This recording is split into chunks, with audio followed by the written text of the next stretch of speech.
Hello and welcome to a new CLC podcast with me, your host, Philip Fell. Today, I'm going to be talking with Geoff and Jane Blease, and in our conversation, they're going to be sharing some of their story. They've become a very important and much loved part of our church over recent years. It's going to be exciting to hear from them and see what they've got to say. In the conversation, they're going to be talking about their early years, how they met, fell in love, married, their time in the army, the British Army, and then later into business. Look out as we go through this conversation for the times when, through their lives, they've both been looking for something extra, something more to life than this. Hope you enjoy this CLC podcast with Geoff and Jane in conversation with me. God bless you as you listen and watch.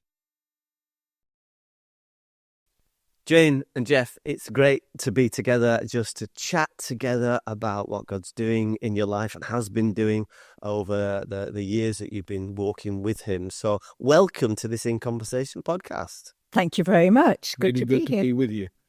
First of all, then, it'd be good just to get a little bit of background, where you came from and so on, before we launch into all the other exciting things that have happened in your life. So a bit about that. Who wants to start with that one? Well, what about you, Jane? Thanks very much. My background, my dad was in the army. My parents weren't Christians, and we moved around a lot. Mm-hmm. And that was challenging and interesting. And we lived in Hong Kong 3 years, Jamaica 3 years, came back to England when my dad retired from the army. That was in the 60s. It's a long time ago. And so I'd probably been about, 12-ish, 13-ish, or maybe when we came back, and settled down finally in Camberley because my dad wanted to keep his army connections. So, and it was during my teenage years that I met Geoff when he was at Sandhurst. Right. Okay. So Military Academy. Yeah. So you've been kind of globetrotting in your early years. I had, yes. Yes. Geoff, had you been doing a similar thing? No, I was born and bred in Oxton, and just outside Birkenhead. Went to Birkenhead Institute Grammar School. Quite an athlete in my younger days, and had a bit of a reputation. I was the county sprint champion, schools and things. And coming up to my O-levels, which I had not studied for at all. O-levels being GCSEs? GCSEs, in the good old days. And I had this great fear of failure. And so in order to not fail and therefore not lose face, because people thought I was something, being the athlete, being the school sort of champion, everything else, I sidestepped my exams and joined the army. Went as an army apprentice, age of 16 and a bit, up to Carlisle, did 3 years as army apprentice college. During that time, I realized I needed my O-levels. So apart from doing the training and all the trade exams and everything else, I did my O-levels and sort of caught up a little bit. And I did quite well. I was the RSM, the boy RSM, top boy. And because of that, they thought I could be interviewed as an officer cadet.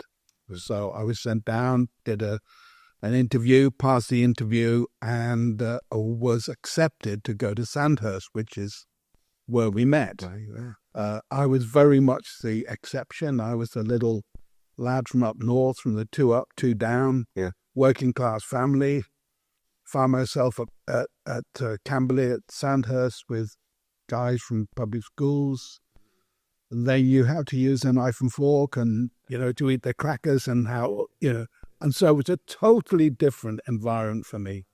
And that gave me massive challenge in terms of my own inner angst. Yeah.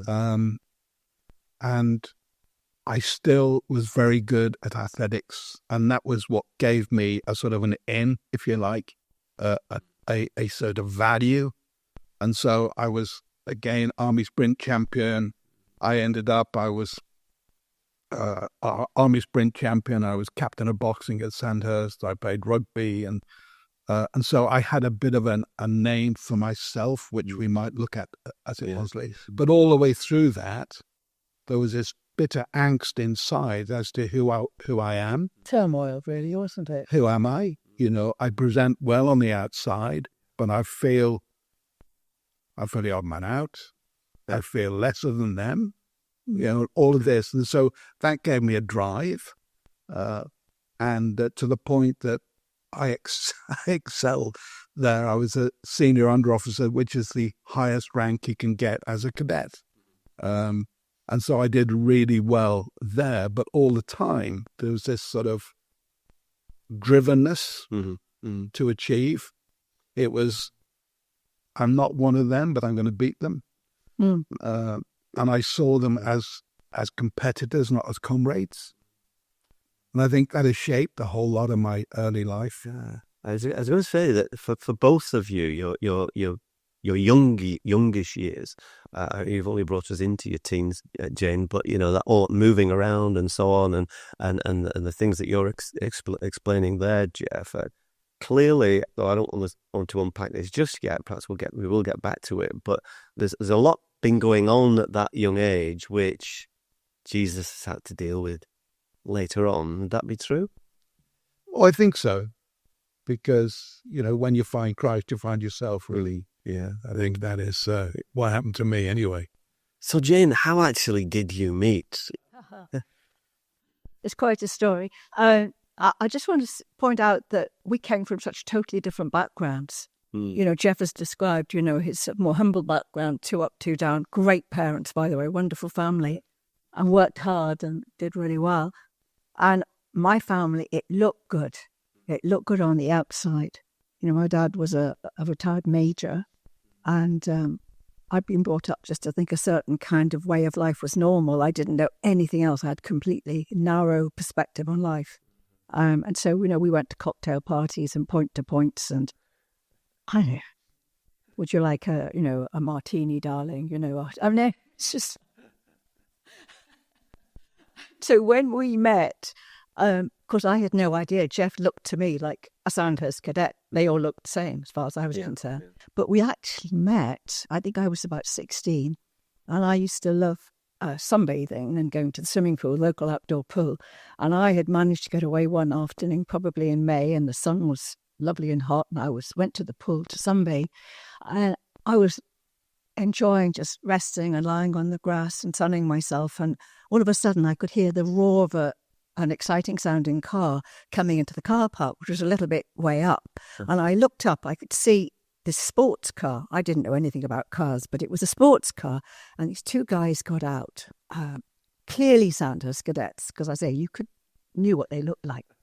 And they came down to the pool and they planted themselves on the grass not far from me. And I was very aware of the eyes, but I was a very good girl, and I took no notice at all. I absolutely ignored them the whole afternoon. We never spoke. And come, 5 o'clock, and I decide it's time to go home, and I go home. And a short while later, well, maybe an hour or so, I get a phone call from somebody I knew, a girl I knew, and she asked if I would be able to make up the numbers on a date, because her boyfriend was at Sandhurst, and he had a friend who was looking for a date, and would I go? And I said, well, yes, I'm up for that. So I said yes, and so come the due time, 8 o'clock in the evening or whatever, we lived at the top of a bit of a hill, and I could hear this car approaching. Oh, sounds interesting. Looked out the window. It was the same car. And so it was Geoff's car. So Geoff had been one of the guys at the swimming pool, and the friend you were with was not the other guy at the swimming pool. And I later discovered that Pippa, who'd phoned me, she'd phoned half a dozen people before me to find somebody. So she got me. I said yes. Geoff was the guy in the car who sat on the grass not far away. We'd never spoken.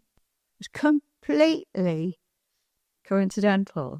Yeah. And we went out that evening, and basically that was the start, wasn't it? And then And I think Geoff was 20. I was It 16. was quite interesting because you saw the car coming up the hill. Yes. And as I went through, I saw the little pink bikini hanging drying, and I got quite interested as well. So that's today. Fantastic. Okay, we've got all the people that are listed, all our kids are best thinking about pink bikinis. Geoff, thanks for that. And a metallic navy blue Austin Healey 100. So, okay, say, you're in the army, your gig, the army background. Where did it all go from there? I mean, army life? Well, we went out with each other for a while. Then I was commissioned, and fortunately for me, I was posted on my commission to Aldershot with the parachute regiment.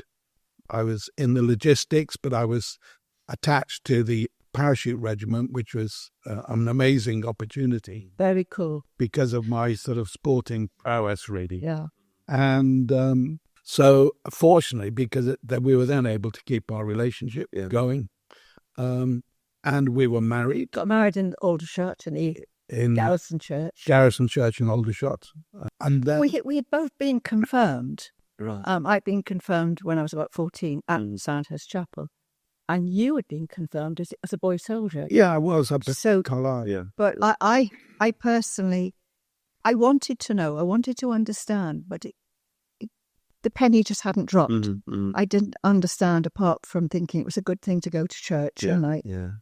And I certainly believed in a God. Yeah. I didn't know anything. I was completely ignorant.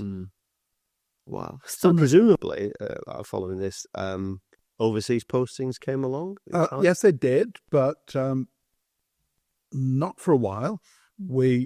I went 2 years at Aldershot. Then I was posted to London, which again was great because Jane had a flat in London. And we lived in St Albans to start with. I had you might not want this, but I had the title of the Officer Command of the Queen's Baggage Train.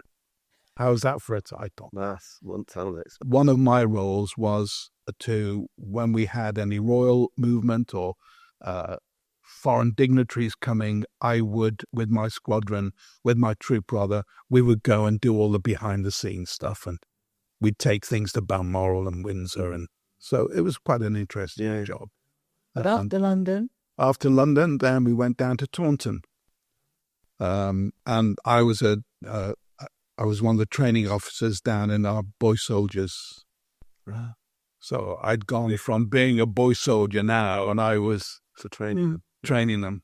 Right. And I remember quite clearly one time, I was saying to this squadron of lads, I was saying, look, you might not believe this, but I was where you are.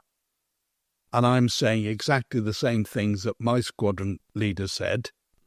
And I didn't believe him either at that time. But then, after that, we were posted to Germany, to Bielefeld.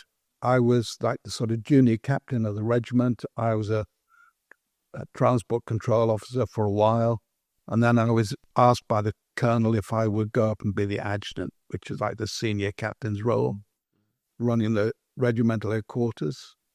And what I found in that, Philip, which I see a lot now coming back in my life, is I was always playing catch-up. Because even though I'd been given the position, I'd not had the experience or the training, which while it was an honour, it was a disadvantage because I was, again, struggling. And this, am I good enough for this? Yeah. And this angst came in again. Yeah. Really interesting. So Jane, I'm interested that from being an army kid, you're now an army wife, and how did that all work out? To me, it was just the norm and almost what to be expected. I was just a nice army wife. I just did all those things that I was supposed to do. I think, Geoff was excelling in his army career and still playing a lot of sport at a high level. And I was bringing up 2 children, 2 little ones. We had May Jane was born in Taunton and Tom was born in Bielefeld. And so I was involved in that side of things. And just being a support, really, or trying to be a support to Geoff. And so when he came home one day from this very successful army career, everything was looking good. And he came home and he said, I'm thinking maybe it'd be a good time.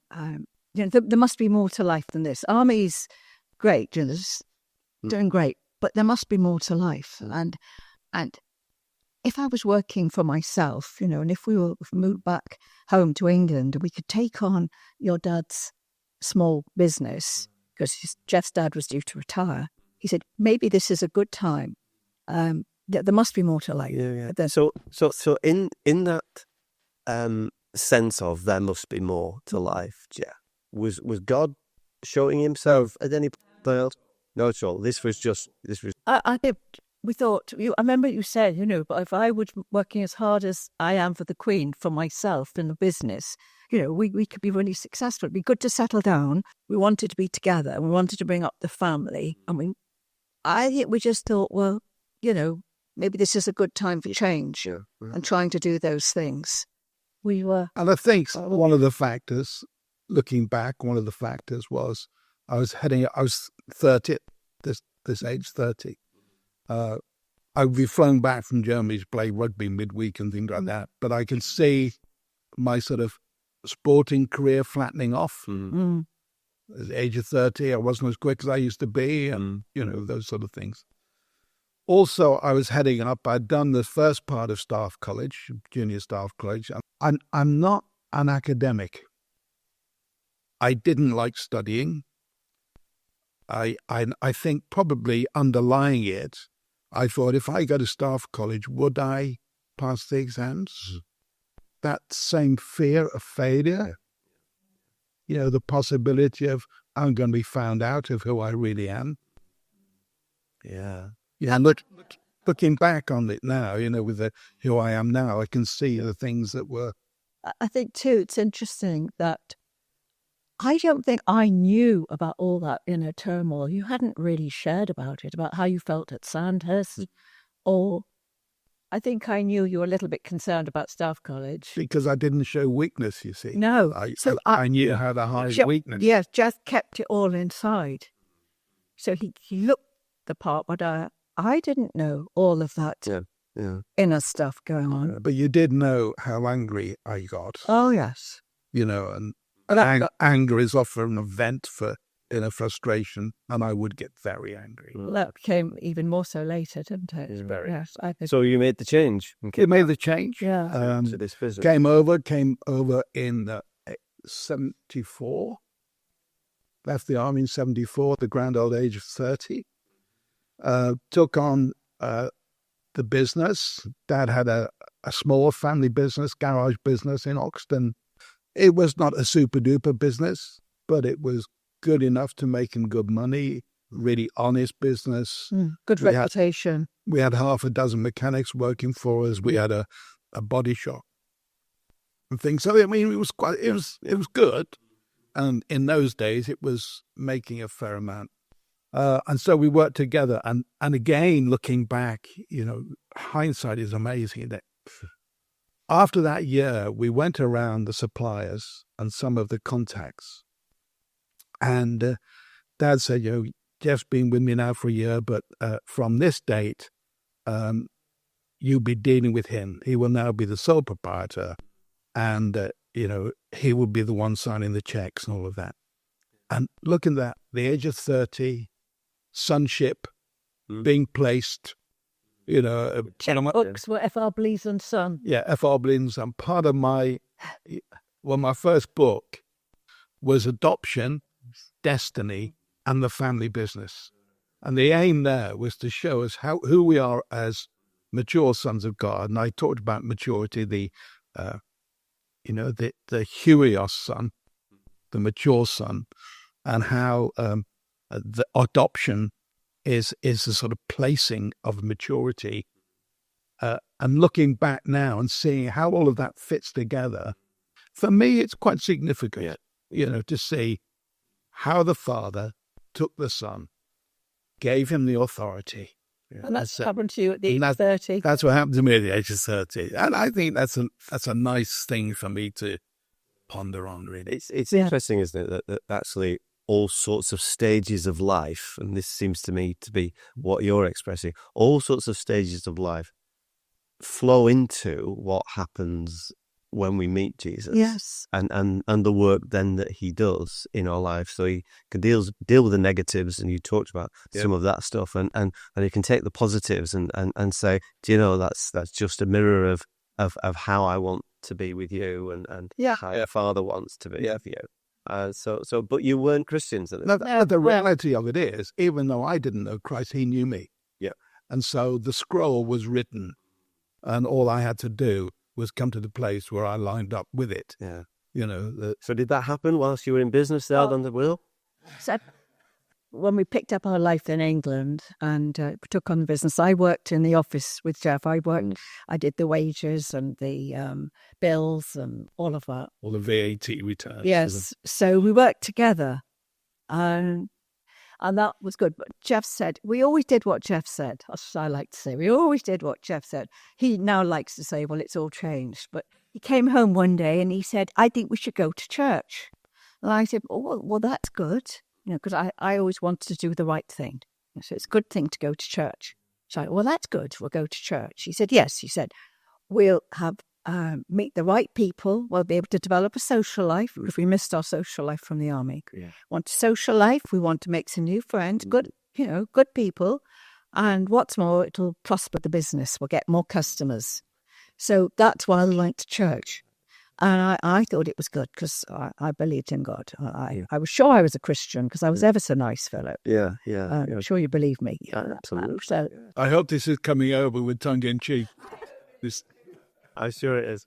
But I mean, Geoff, were you of a similar kind of mindset that it would go? Let's go to church. It would prosper the business. Well, that was something else going. Oh no, that was it. Yeah. Also, you see, I used to love church parades in the army because it was a moment. It was an occasion. An occasion. Yeah. And having gone when I was a boy soldier at Carlisle, I'd gone through the confirmation classes. And when I was confirmed in Carlisle and the bishop laid hands on me, I just felt electricity all over. I didn't know what it was. I thought it's the occasion, it's whatever. But looking back now, you see. Hand of God. Absolutely. You just see, wow. And so I'd had an awareness of God. My maternal grandmother, who we lived with, was a born-again Christian, although I didn't know and understand it. My auntie, who lived very close and looked after us a lot in our childhood, when Mum and Dad were doing the business, she was a founder member of a little evangelical church on the Wirral. And I used to go Sunday school there, and I used to go and help her clean it and all that sort of stuff like you do. And so there was something in the DNA, in the mix there.